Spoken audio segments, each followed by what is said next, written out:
कहानी सुलग गए गुलमोहर। आराम कुर्सी पर अधलेटी शीला गुमसुम मूरत सी लग रही है, पर दिल की तलहटी स्थिर नहीं है। लगता है रोशन सपनों का एक शहर बहुत पास से गुजर रहा है। बेख्याली में उसे छूने का मन हो आता है। हाथ बढ़ते हैं पर कारवां ठहरा नहीं है। आगे बढ़ गया है, बस आज की रात का जरा सा टुकड़ा बाकी है। कल से वही इलाहाबाद की गर्मी, खामोशी और अकेला फ्लैट। पहली बार बहुत अकेलापन महसूस होगा उसे, पर यह फैसला तो उसने ही किया था। नारी मुक्ति की राह पर सगर्व चलते हुए आजीवन, अविवाहित रहने का प्रण, जीवन मजे से गुजर रहा था। पहले बाबूजी के पत्र आते थे, पर पिछले 2 बरस से बाबूजी नहीं रहे तो पत्रों का वह इंतजार भी नहीं रहा। माँ को नाती पोतों से फुर्सत नहीं थी। माएँ तो बचपन से ही जुड़ी रहना चाहती हैं, पहले अपने बच्चों के बचपन से, फिर नाती पोतों के बचपन से। तभी अपने बच्चों से दूर वे नई पीढ़ी की हो जाती हैं। माँ के हिसाब से वह बहुत सुखी थी, खूब कमाती और ठाठ से अकेली रहती थी। जब भी मिलती तो कहती, तू मजे में है बिट्टो, ना आदमी की चेचे ना बच्चों की पैपै, वरना सारी जिंदगी इन्हें में खटना होता है। यह बात उसे राह देती। बस एक बार माँ ने उसे चिट्ठी लिखी थी। अपनी एक सहेली के लड़के से उसका रिश्ता तय करना चाहती थी, पर उसी ने नाराज होकर मना कर दिया था। पर अब क्यों उसे धाराशाही सी लग रही है गुजरी जिंदगी, एकदम बेमानी। इंदु और विनय तो सोए हैं अभी। उन्हें तो पता भी नहीं कि उसने सुबह 5 बजे की गाड़ी का टिकट मंगवा लिया है। उनसे बिना मिले ही लौटना है। फिर भी जैसे एक इंतजार सा है। बार बार अड़ियल घोड़े से मन को वह मनाती है, पर जिद्दी मन विनय की आंखों के आंगन में उतर पलकों की चौखट से टिककर सुनहरी धूप को एकटक देखना चाहती है। जब भी उसकी आंखों में धूप उतर आती है, सारे स्वर्प चौंक कर कुनमुना उठते हैं। 7-8 दिन से धूप की यही तपिश महसूस हो रही है, कभी हल्की कभी गहरी। वह अनदेखा करती है, पीठ फेर कर दूर चली जाती है।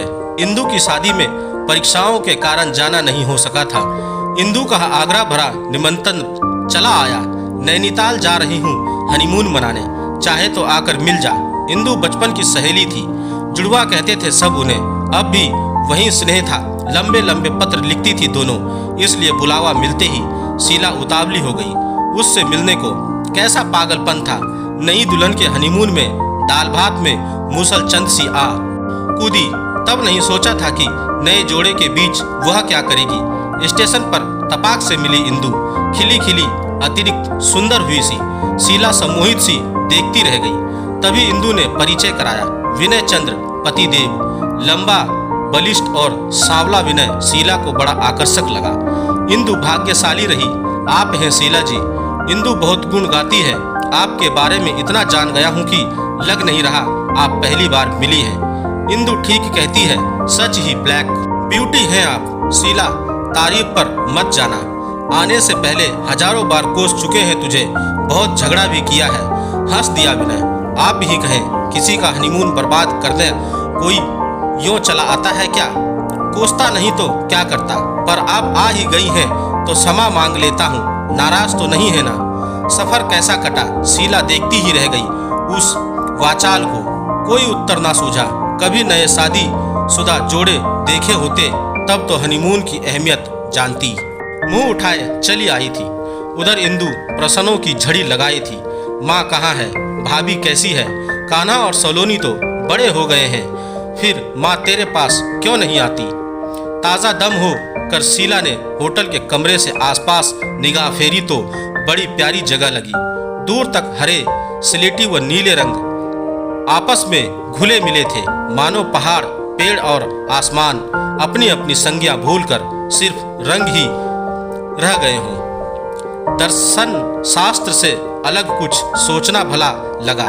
आश्चर्य हुआ कि कौन था उसके भीतर जो प्रकृति को सराह रहा था। बड़ी दिलकश शाम थी। ना काम का बोझ था, ना अकेलेपन की बोरियत। अब लग रहा था कि अकेले रहने से साथ में रहना कभी कभी अच्छा लगता है। अगले 4 दिनों तक विनय और इंदु का घूमने का कार्यक्रम चलता रहा। उमंग से भरपूर थे वे दोनों, पर इन 4 दिनों में शीला अस्थिर हो गई। उन दोनों का अचानक आपस में खो जाना गुटरगू करते कबूतर के जोड़े की तरह उनकी चुहल शरारतें सोखी वह अनदेखी करने की कोशिश करती। अजीब सी स्थिति थी। क्यों आई वह इनका हनीमून खराब करने? ये ना तो खुद एंजॉय करते हैं और ना ही उसे अकेला छोड़ते हैं। उससे भी अजीब था विनय का व्यवहार, जो कभी कभी उसे भ्रमशाही लगता था। अनजाने में विनय का सणांश को एकटक देखना, निमिष को उंगलियां छू लेना, कान के पास तेज सीटी बजा देना, सब बचपना लगता था। पर आंखों में सर्प से रंग मन की चुगली कर जाते। घोड़े पर चढ़ाते वक्त कमर में लिपटी विनय की बाह जब उसकी नंगी पीठ पर चुभी तो बहुत अजीब लगा था। उस वक्त विनय की आंखें उसकी आंखों में थी और सांसें उसके गालों पर गर्म झकोरे सी जिस्म का रोआ रोआ खड़ा हो गया था। कनपटी की नस टिप टिप बज उठी थी। पुरुष के पहले स्पर्श से लगा था सांस ही नहीं आएगी। अपने मन की लाचारी पर शीला की आंखें छल छला आई। घोड़े वाले ने घोड़ा आगे चला ना दिया होता तो बेहोश होकर गिर जाती। इंदु चुप सी हो गई थी। शायद उसे अच्छा ना लगा हो, पर थोड़ी ही देर में संभल कर सामान्य हो गई। इंदु बिना फिर आगे हो लिए थे और घोड़े वाले से घोड़ा थोड़ा पीछे ही रखने को कहा। शीला निश्चित हो गई। पहाड़ घाटियां झरने लांग लूंग कर होटल पहुंचे तो बुरी तरह थक चुके थे। कहीं विनय फिर उतरने में मदद ना करे, इस डर से शीला खुद ही घोड़े से कूद पड़ी और पैर मुड़ गया। वह कराह कर वहीं बैठ गई। हाय, यह क्या हुआ? जिससे बचना चाहा वही स्थिति अब और विकट होकर सामने आ गई। शीला लंगड़ाते लंगड़ाते इंदु और विनय के कंधों का सहारा लेकर चल पड़ी। दोनों की बाहें कमर से सहारा दिए थी, पर लग रहा था कि एक ही बाह है, बार बार छूती हुई। लाचारी और दर्द से आंसू बहने लगे। इंदु ने पुचकारा, अरे तू तो बड़ी बहादुर बनती थी, बस इतनी सी चोट में हो गई छुट्टी। बेचारी, क्या बताती उसे, किसी डाकू जैसी लग रही थी। खुद को शीला वह कमरे में आकर आराम कुर्सी पर लुढ़क पड़ी। इंदु आंसू पोंछ रही थी और चोर नजरों से ताकता विनय पत्थर होता तो सिर में ही जड़ देती। नालायक पागल, परी सी बीवी पाए 4 दिन नहीं हुए कि ताकने लगा इधर उधर। बदन के हर हिस्से में चुभ रही थी उसकी नजर। बिल्कुल अच्छा नहीं लग रहा था विनय का वहां खड़ा होना। शाम को विनय को धिक्कारता हृदय रात में बिल्कुल बदल गया। जितना दूर वह विनय को भगाने का प्रयास करती, वह उतना ही पास आता जाता। अजब सी कसमसत में नींद आई। बुरे बुरे सपने आते रहे, सहमते रहे। सपनों में विनय का चेहरा कभी गालों तक झुक आता, कभी सीने में चुभता, कभी निश्चल सी चमकती 2 आंखें सारे अस्तित्व में चुभ जाती। कमर के खुले हिस्से में बाहें चुभती, इतनी कि सीने में सिमटने का दिल कर आता। कभी पांव टीसता, कभी मन। ये उसे क्या हो गया था? मन का 2 दिशाओं में पूरे वेश की खींचना उसे तोड़ रहा था। विनय स्वीकार भी था और अस्वीकार भी। विरोध भावों की झांझ से जूझती शीला सोच रही थी, अब क्या होगा। भोर में ही जाकर ठीक से नींद आ पाई। सुबह सुबह इंदु आई। अच्छा था कि उसे शीला की उधेड़बू नहीं छू पाई थी। भोली लड़की कहाँ इस बिगड़े आदमी के पल्ले बंध गई। उस समय यही सोचने में आया था, पर क्यों उसका मन सारी रात उसे बिगड़े आदमी की तरफ खिंचता जा रहा था। कभी नकारता, कभी स्वीकारता, पर इस वक्त उसे ना देखकर उदास सा हो आया। इंदु स्नेहहीन थी, घूमने नहीं जाना चाह रही थी, पर शीला ने ही जिद करके भेज दिया। बड़ा लाड़ आया उस पर। अच्छा ही हुआ जो विनय नहीं आया। इंदु कब तक अनजानी रह पाती, शाम तक ठीक रहेगा। शीला ने लंबी उसास भरी। ढलती शाम इंदु के साथ विनय भी आया। हालचाल पूछकर ताजा दम होने के लिए इंदु अपने कमरे में चली गई। विनय नहीं गया, वहीं बैठ गया बिस्तर के कोने पर। शीला को फिर अपना दम घुटता सा लगा। कैसे हैं आप? ठीक हूँ। आप तो ठीक से झूठ भी नहीं बोल पाती। सारा दिन एक जगह बैठे बैठे बोर हो गई होगी। बाहर तक ले चलूं? घबराइए मत, गिराऊंगा नहीं, कहते हुए वह हंस पड़ा। मना करते हुए शीला ने देखा था।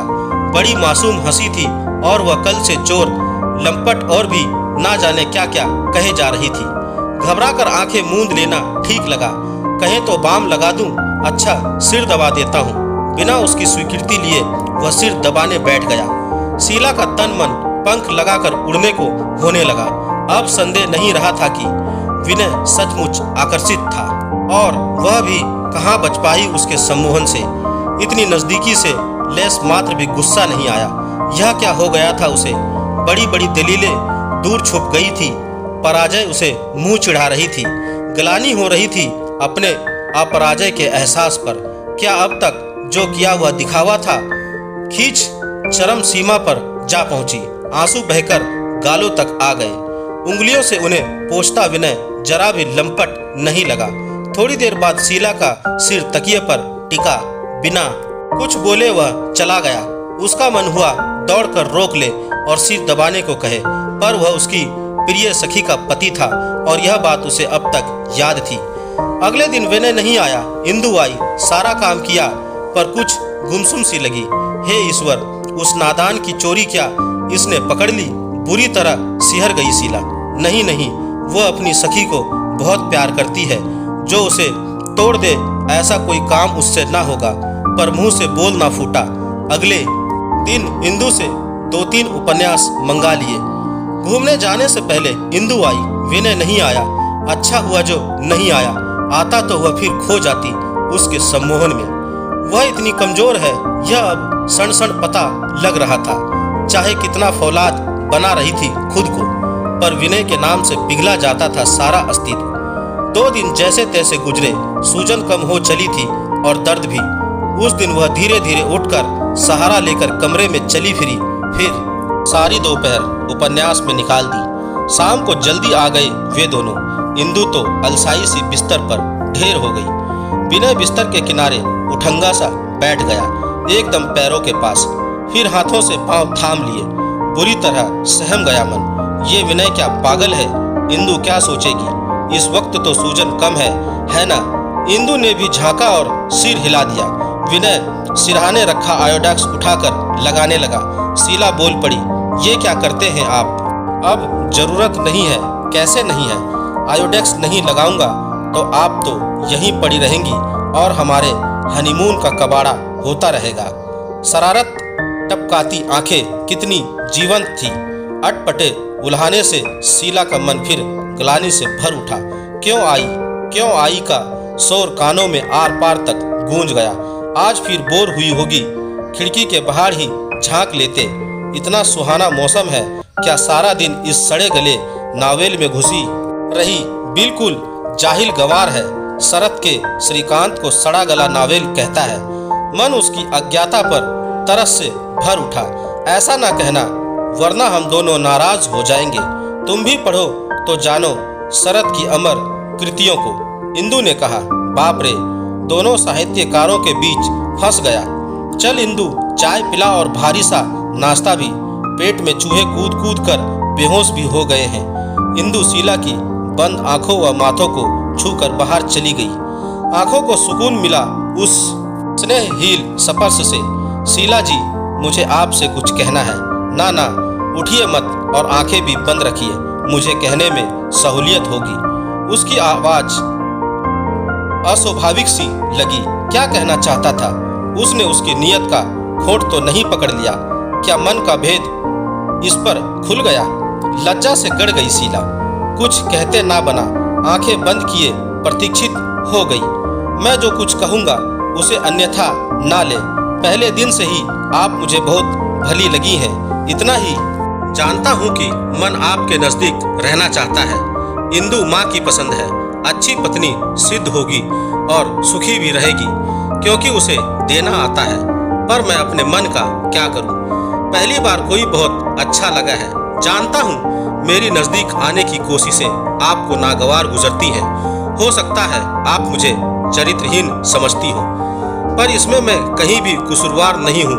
कुछ महीने पहले माँ ने मुझे एक तस्वीर दी। उनकी सहेली की बेटी थी, माँ को पसंद थी। मुझे भी अच्छी लगी वह तस्वीर। मेरे ड्राइव में महीनों पड़ी रही। मैं रोज उसे देखता, उससे बातें करता। एक अनजाना लगाव सा हो गया था उस तस्वीर से। अचानक एक दिन माँ ने वह मांग ली। कहा, लड़की वाले वापस मांग रहे हैं। लड़की शादी करने को राजी नहीं। तस्वीर चली गई। उस दिन बड़ा खालीपन सा लगा। गुस्सा भी आया। जब शादी नहीं करनी थी तो तस्वीर भेजी क्यों? बहुत नाराज था मैं उससे, मुझे वह बेहद घमंडी लगी। फिर इंदु से विवाह हो गया। मैं खुश था, पर वह तस्वीर दिमाग में बनी ही रही। एक दिन इंदु ने अपनी सखियों का परिचय तस्वीरों द्वारा कराया। जिस सखी का नाम वह हमेशा लेती थी, उसकी तस्वीर देखकर मैं हैरान रह गया। वह वही थी जिसकी तस्वीर महीनों मेरे ड्रॉ में पड़ी रही थी। जब आपके आने की बात हुई तो मैं उत्सुक था।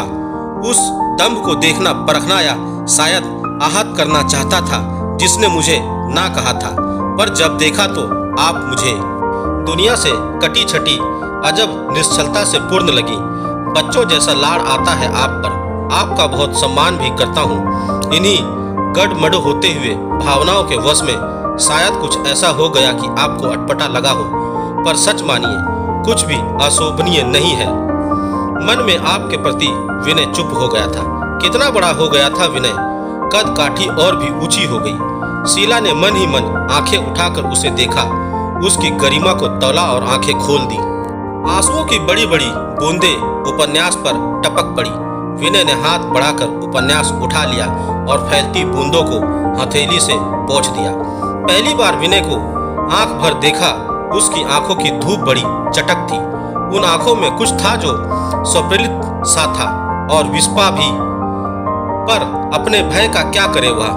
आपस में उलझी उंगलियां सुन्न हो गई। यह इंदु कहाँ रह गई? क्या इतनी देर लगती है नाश्ता चाय को? या बावरा कुछ कर ना बैठे, उठकर छू लेगा तो क्या करेगी वह? स्लीपरों की आहट गूंजी। शुक्र है इंदु वक्त पर आई। संभालो अपनी अमानत को जो छलिया सी है। दिखावे में बुराई करता है मेरी, पर हृदय से तहों में जाने कितनी परतें हैं। स्नेह स्वीकार लिया है, अपनी सीमाएं भी स्वयं बांध ली है, पर है तो पुरुष ही। कहीं उछलखल ना हो जाए, सोचती हुई शीला को विनय से अब भय लगने लगा, पर उससे कहीं अधिक भय स्वयं से लग रहा था। चाय नाश्ता कर इंदु विनय अपने कमरे में चले गए तो शीला धीरे धीरे कमरे के बाहर आई। चौकीदार सामने बैठा था। सुबह का टिकट लाने को कह दिया। सारा व्यक्तित्व पंख सा हल्का हो गया। मन का बोझ उतरने पर बड़ी शांति मिल रही थी। यही विकल्प था दीवाने मन का। फिर भी ना जाने क्या क्या याद करके सारी शाम चुपचाप आंसू बहाती रही शीला। शाम बीती, धीरे धीरे रात भी बीत रही थी। सन्नाटे में भर भर आती आंखें और सामान सहेजते हाथ ठहर ठहर जाते थे कि इंदु को अपने जाने की खबर तो दे दे, पर नहीं, ये ही ठीक है। उनकी खुशियों को जीवन देना है। मन ही मन पूरे स्नेह से इंदु को सीने में समेटती शीला का मन खामोश हो गया। उसकी पलकों पर दो चमकीली आंखों की धूप उतर आई। इतनी अधिक चटक की आंखें चौंधियाने लगी। माथे पर हाथ रखे तो जलने लगे। सीने से उठी देह गंध नथुनों में भर गई। इतनी अधिक की सांसें रुकने सी लगी। जाने कब से सीने में दफन गुलमोहर अब सुलग उठे थे। उफ, कब तक सजा देंगे ये बिंब? कब तक कौंधेंगे कल्पना? मैं अपने सीने पर इंदु के स्पर्श को महसूस करती शीला सोच रही थी। दोस्तों, आपको मेरी यह कहानी कैसी लगी? आप मुझे मेरे कमेंट्स बॉक्स में जाकर मुझे बता सकते हैं। और अगर आप मेरे चैनल पर नए हैं तो मेरे चैनल को सब्सक्राइब जरूर करें और बेल आइकन का बटन भी दबा दें। धन्यवाद दोस्तों।